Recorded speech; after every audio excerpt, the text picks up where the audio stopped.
Christmas Day. Hear the joyous music play. Bells are ringing, choirs singing. Oh, what a merry Christmas Day. Hey everyone, welcome to the season finale of the Christmas Carol Countdown. Today we're going to be talking about Mickey's Christmas Carol, and I think this is probably my favorite of the ones we've watched so far. I don't think I'd ever actually seen this, even though it's probably one of the most famous adaptations.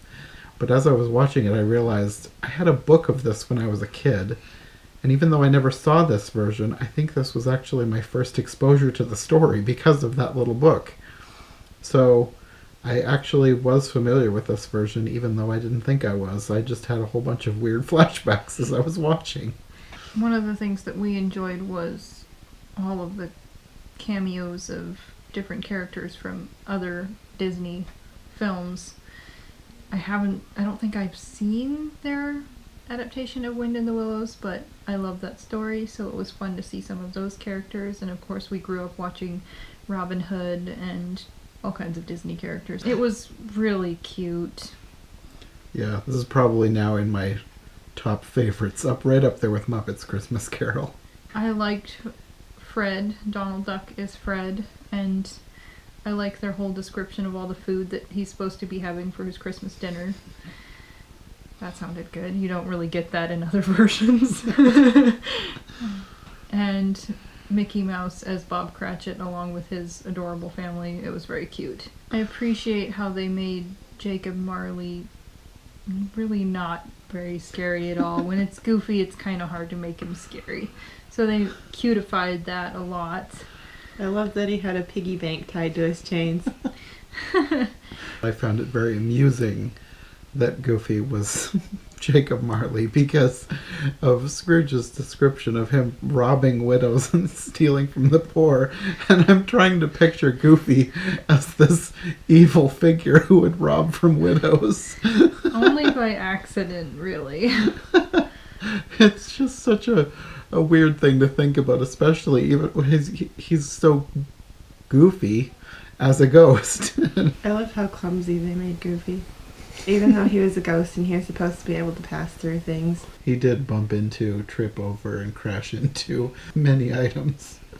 One of the things about this version is that they take liberties with the story, but honestly, for Disney cartoon characters, they really stuck to the story.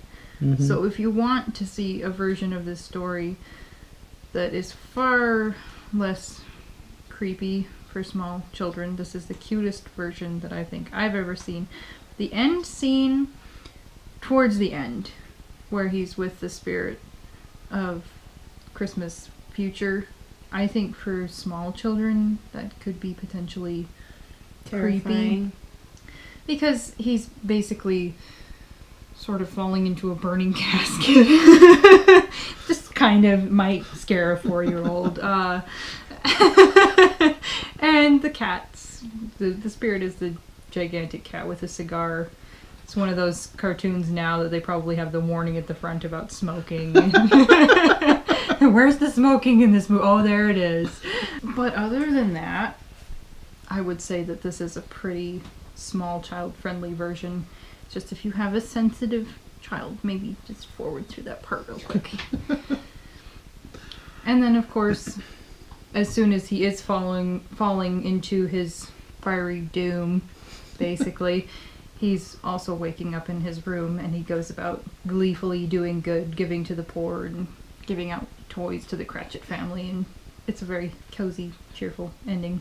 I really liked the end when he was pretending to be very upset and angry, and he accidentally drops this teddy bear that Tiny Tim finds. It was cute. Yeah, like I say, this has to be the cutest version I've ever seen. If you want a cute, safe version that will leave you with little or no trauma and warm fuzzies, give this one a try. I loved how cute Tiny Tim was. He didn't seem that sickly. Theme of the day, cute, cute, cute. Yes, very cute. Well, I think that's going to be all for this season of Christmas Carol Countdown. I think I'm going to make this a yearly thing. There's so many other versions out there that I really would like to find and watch. So come back in a year and I'll probably have some more for you. I don't think I'm going to do any more videos for the rest of the month. And it's going to be Christmas on Monday, so I think I'll just take off till New Year before Wonderland Wednesday returns. I might have some little surprises though. I have a lot of bloopers that I haven't done anything with yet, so maybe in the next week or two I might have a bloopers video for you. Which hopefully won't be too embarrassing for me, which I know yeah, we've been filming a lot together. Yeah, most of the bloopers are probably from when she and I were filming. Yeah. A couple of our cats might make a cameo as well. And maybe her dad doing bunny ears at one point. So, you can look forward to that. And we'll see you next year for more Wonderland Wednesday. Merry Christmas! God bless us, everyone. Time of year, isn't it just grand to say, Merry, Merry Christmas, Merry, Merry Christmas, Merry, Merry Christmas.